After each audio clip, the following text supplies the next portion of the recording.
Barcelona versus Manchester United second leg tactical analysis. Another Camp Nou miracle. Before the video starts, make sure you subscribe to the channel for more videos like this and like and share the video if you enjoy it. Also check out some of our previous videos, including the João Felix scout report.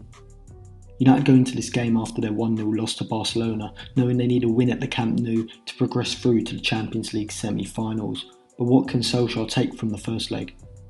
Well, first of all, it was clear from the game that United were getting most joy down the flanks, especially on the right hand side. However, it was also clear that Ashley Young's crossing was, well, rather shit. He had a number of opportunities to whip balls into the box, and on all occasions he seemed to either overhit them wildly or he didn't even beat the first man. Also in the game, Busquets set a lot deeper in the build-up phase than usual. He created a back three with Piqué and Longley and only moved back into midfield when Barcelona had solid possession in United's half. What was also seen during the game was a lack of athleticism in the centre of the park for Barcelona.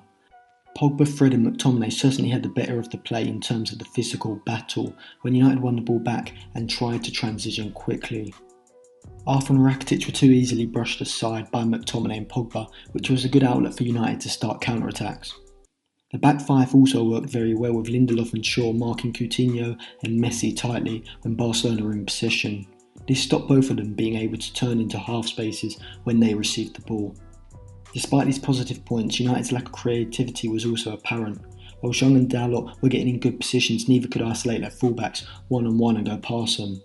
Nor could Pogba or Rashford find enough space between the lines of the Barcelona defence and midfield to really pick out a key pass or get a shot away. So how should Solskjaer set up his side? Solskjaer should go with the same system of 5-3-2. With Shaw suspended, Solskjaer should bring in Bailly in that left-hand centre-back slot, with Smalling central and Lindelof on the right side. Dalot as a right wing-back and Young as a left wing-back, Fred in central midfield with McTominay and Pogba either side of him, and Martial and Rashford up front. Like they did on Wednesday, United should press Barcelona man-to-man in the build-up phase. Barcelona build up in a 3-4-3 system, with Busquets moving in between the two centre-backs. Pogba moved on to Busquets, Lukaku was on Piqué and Rashford was on Longley. This will be the same setup just with Martial instead of Lukaku.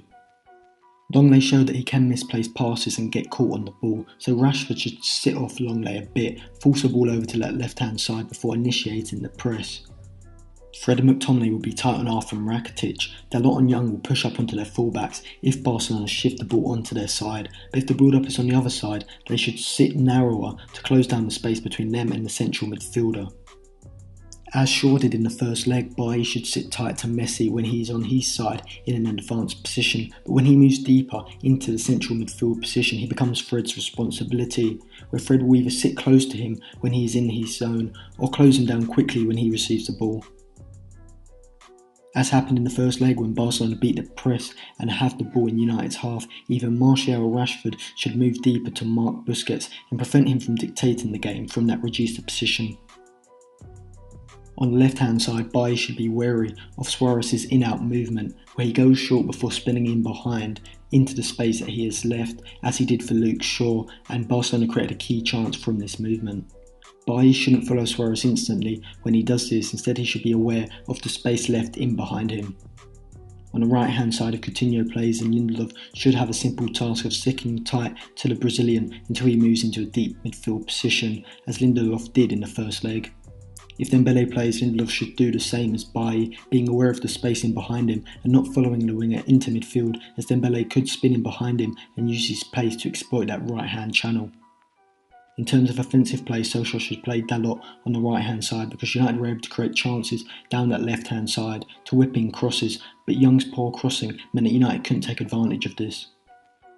Dalot is a far better crosser than Young, so putting him on that right hand side should be more beneficial. Also, Young will have Martial on the left hand side in front of him, which will mean he won't be the sole offensive outlet on the flank like he was on the right side in the first leg.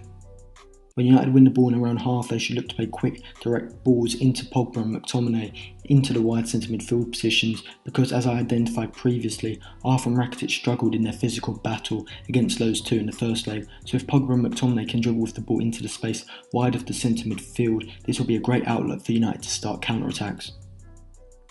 On the left-hand side, United played Lukaku in the first leg, which meant they didn't really have the ability to push the ball out wide and create a one-on-one situation in the right-hand channel against either Piqué or Semedo. With Martial playing up front, he can peel off into the left flank and isolate either defender in a one-on-one situation. United's mentality going into this game should not be a gung-ho, all-out attacking one. As United showed in the second leg in Paris, sticking to a regimented system, stopping the opposition playing and staying in the game until the last 20 minutes before really pushing forward is the best tactic when taking a defeat into the second leg. Thank you for watching. For more videos like this, subscribe to the channel and remember to like and share the video if you enjoy it. Also check out some of our previous videos.